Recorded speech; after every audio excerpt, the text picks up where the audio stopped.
The question is that the motion moved by the Honourable the Prime Minister be agreed to, and I give the call to the Honourable Member for Blair.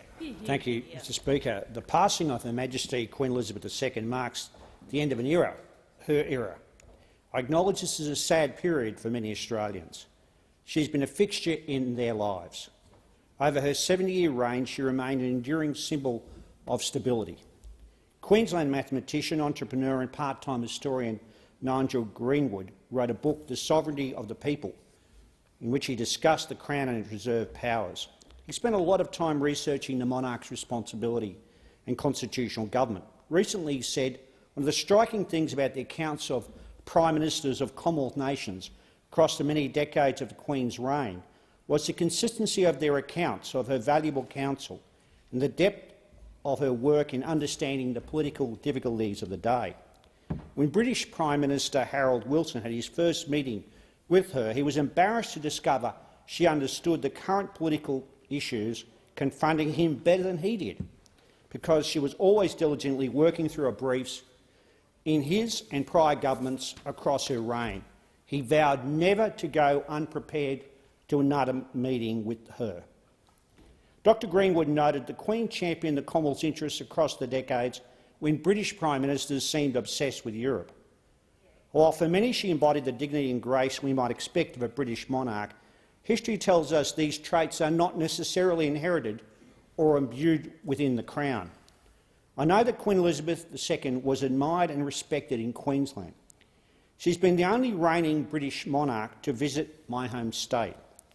9 months after Queen Elizabeth II was crowned on the 2nd of June 1953 at Westminster Abbey in London, she arrived in Brisbane on the 9th of March 1954.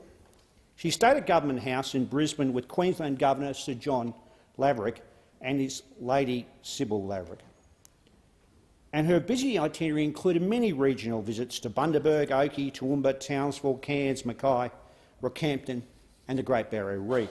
This was the first of 16 visits to Australia and 8 to Queensland as the Queen. Queen Elizabeth II remained a welcome and popular visitor to Queensland shores throughout her life, celebrating our culture and traditions. She provided reassurance in the aftermath of natural disasters and at times of concern for Queenslanders, sending messages of strength and support. On her final visit to Queensland in October 2011, Her Majesty paid tribute to the resilience and courage of Queenslanders in the aftermath of floods and cyclones.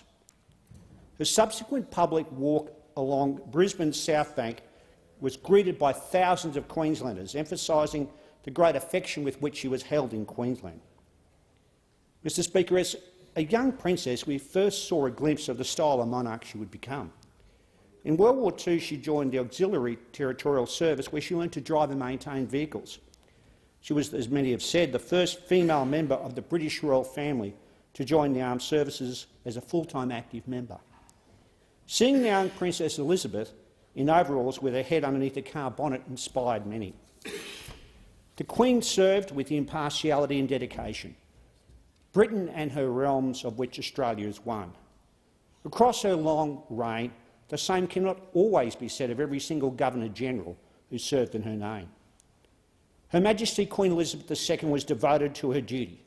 She will be remembered fondly as the longest-reigning monarch of the Commonwealth, having succeeded to the throne on the 6th of February 1952 on the death of her father, King George VI. The Queen was an intelligent and engaged monarch who took her duties very seriously. Hers was a life dedicated to service. Mr Speaker, I do hope, expect and pray that one day we'll have different constitutional arrangements in this country as we evolve in the 21st century. This will be the subject of ongoing debate in our national and political discourse until its resolution. Mr Speaker, I acknowledge and understand this is a difficult time for many of our First Nations people who are still dealing with the generational legacy of British colonisation. The cultural juxtaposition has been on full display at our football finals, with welcomes to country ceremonies followed by a minute's silence for Her Majesty's death.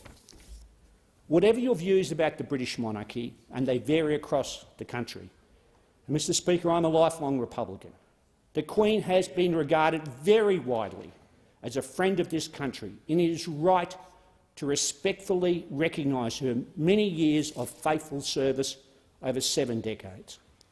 Deepest condolences from my electorate, the people of Blair, to the royal family and her many friends. May she rest in peace.